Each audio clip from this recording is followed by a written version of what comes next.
안녕하세요. 저는 20대 후반에 취업을 준비하고 있는 남자입니다. 1년째 백수로 지내고 있어요. 저희 부모님은 식당 운영을 하고 계시는데 가끔 나가서 일 도와드리고 용돈을 받고는 합니다. 그리고 부모님 댁 옆에 누나네 부부가 살고 있어요. 5살 된 조카가 하나 있는데 아무래도 둘 다 맞벌이고 부모님도 일하시느라 바쁘다 보니 놀고 먹고 있는 백수인 저에게 누나가 부탁을 하더라고요. 조카 픽업 도와주면 용돈 줄 테니까 좀 해달라고요. 저는 딱히 할 것도 없었고 돈을 준다고 하니까 흔쾌히 알겠다고 했습니다. 크게 할 건 없고 조카 등하원 도와주고 누나네 부부 끝날 때까지만 잠깐 봐주면 된다고 하더라고요. 남자 조카라 놀아주는 것도 크게 힘들 게 없었어요. 그냥 공룡놀이, 영웅놀이 같은 걸 해주면서 몸으로 놀아주다 보니까 할만했습니다. 처음 조카 등원을 해주러 유치원 버스 차량 올 시간에 나가 버스를 기다리고 있었어요. 근데 애들 등원시키는 아줌마들이 많더라고요. 그 중에 혼자 남자다 보니까 괜히 민망하고 창피한 기분이 들었습니다. 다들 저를 힐끔힐끔 보는 것 같은 느낌이었어요. 순간 아씨 괜히 한다고 했나? 생각이 들었습니다. 유치원 버스가 와서 조카한테 인사를 하고 보냈고 공부를 좀 하다 보니 금방 조카가 끝날 때가 됐더라고요. 버스가 올 시간이라 조카를 데리러 나갔습니다. 나가보니 아침에 그 아줌마들도 애들 데리러 나왔더라고요. 근데 아침에 봤던 후질근한 모습들은 사라지고 말끔하고 어떤 사람은 화장도 했더라고요. 설마 남자인 제가 있어서 꾸몄나 싶었습니다. 저도 후줄근하게 나오는 게 창피했는데 이 아줌마들도 그럴 수 있겠다 싶더라고요. 조카가 삼촌 부르며 버스에서 내렸어요. 저는 그런 조카를 안아들고 집으로 들어갔습니다. 누나가 준비해놓고 간 간식을 조카 손발을 씻기고서 앉혀 먹였습니다. 맛있게 잘 먹는 걸 보니 기분이 좋아지더라고요. 오늘은 유치원에서 무슨 일이 있었는지 조잘대며 떠드는데 귀여웠습니다. 이래서 다들 애 낳고 아이 키우는 맛에 사나 싶더라고요. 그렇게 한참을 떠들던 조카는 놀아달라며 본격적으로 떼를 쓰기 시작하더라고요. 저는 조카랑 영웅놀이를 하며 악당이 되어 몇 번을 총에 맞고 쓰러지기를 반복했는지 모르겠습니다. 한참을 놀아준 것 같은데 시간이 왜 이리 안 가는지 벌써부터 힘들어지더라고요. 육아라는 걸 너무 만만하게 본 것 같습니다. 조카랑 더 놀다 보니 누나가 먼저 퇴근하고 들어왔어요. 엄마다! 조카는 퇴근하고 오는 엄마가 반가워 신나서 달려가더라고요. 그런 걸 보면 또 참 안쓰러웠습니다. 한참 엄마랑 붙어서 사랑받을 나이인데 아무래도 현실은 맞벌이에 바쁜 삶을 살다 보니 종일 유치원이며 다른 사람 손에 맡겨졌다가 저녁 돼서야 엄마 만나 좋아하는 걸 보니까 내가 좀 더 잘 놀아줘야겠구나 생각이 들더라고요. 누나 왔어? 나 이제 집에 간다. 육아 이거 보통이 아니네. 고생했다. 쉽지 않지? 애 키우는 게 세상에서 제일 어려워. 저녁 먹고 갈래? 아니, 그냥 빨리 집에 갈래. 내일 또 올게. 조심히 가. 조카가 짠하고 안쓰럽긴 했지만 어쨌든 엄마가 왔으니 저는 빨리 집에 가서 쉬고 싶었습니다. 기가 아주 쏙쏙 빨리더라고요. 저는 그날 그대로 집에 와서 뻗어 잠이 들었습니다. 다음날 알람 소리에 일어나 보니 벌써 날이 밝아 있더라고요. 저는 후다닥 씻고 누나네 집으로 가서 조카랑 있다가 버스 시간에 맞춰 나갔습니다. 두 번째라고 아줌마들이 말도 걸어주고 그러더라고요. 민호 삼촌이신가 보다. 잘생기셨네. 역시 아줌마들은 거리낌이 없이 말을 하더라고요. 왠지 더 부담스러워지는 느낌이었습니다.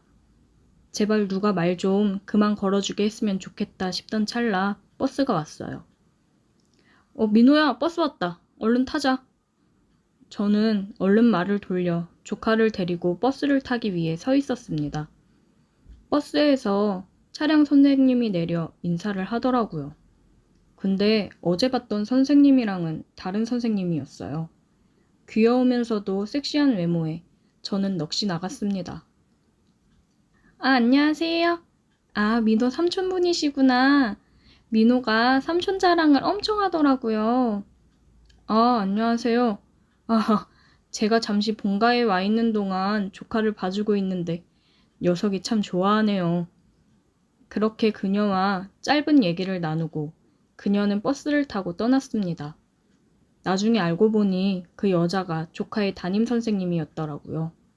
어쩜 그렇게 귀여운데 섹시한 느낌이 날 수 있는지 너무 제 스타일이라 계속 그녀가 생각이 났습니다. 조카 하원길에 그녀를 또 보고 싶은 마음이 가득이었는데 계속 바뀌는 건지 다른 선생님이더라고요. 아쉬웠습니다. 그러다 누나가 어느 날에 조카 영유아 검진 있으니까 오늘은 가서 일찍 하원시키고 영유아 검진 다녀오라고 하더라고요. 차키를 주며 차 타고 다녀오라고 했습니다. 저는 조카 유치원으로 직접 조카를 데리러 갔고 조카 담임인 그녀가 조카를 데리고 나오더라고요. 신경 써서 옷을 입고 온 보람이 있었습니다. 그녀와 많은 대화를 나누지 못해서 아쉬웠지만 그래도 얼굴을 볼 수 있어 좋더라고요. 조카 영유아 검진이 끝나고 조카를 데리고 부모님 식당으로 가서 누나를 기다리고 있었어요. 저는 오랜만에 친구들이 와서 술을 먹자고 해서 부모님한테 조카를 맡기고 나갔습니다. 아직 저처럼 취업 준비 중인 친구도 있고 이번에 취업을 해서 취업턱을 쏘겠다고 한 친구도 있고 그래요. 저도 얼른 이 친구처럼 정신 차리고 취업 준비를 열심히 해야 될 텐데 아직까지는 노는 게 더 좋네요. 친구들이랑 오랜만에 맛있는 고기를 먹으며 저녁을 먹고 2차를 가기로 했습니다. 우리는 룸 노래방으로 갔어요. 친구가 오늘 자기가 풀로 쏘겠다며 노래방 직원한테 그러더라고요. 예쁜 애 3명으로 들여보내라고요. 저는 이 자식 취업했다고 너무 무리하는 거 아닌가 싶었지만 본인이 쏘겠다는데 제가 어쩔 수 있나요? 감사한 마음으로 먹어야죠. 술이 세팅되고 한 잔씩 하고 있는데 예쁜 여성 3명이 들어오더라고요. 들어온 여자와 눈이 마주친 순간 저는 제 눈을 의심했습니다. 그중 한 명은 화장이 진하고 헤어스타일도 달라서 긴가민가 했지만 저를 보며 놀란 표정을 보니 조카의 담임이 맞았습니다. 지금 이게 무슨 상황인가 저도 혼란스럽더라고요. 자, 얼른 옆에 앉고.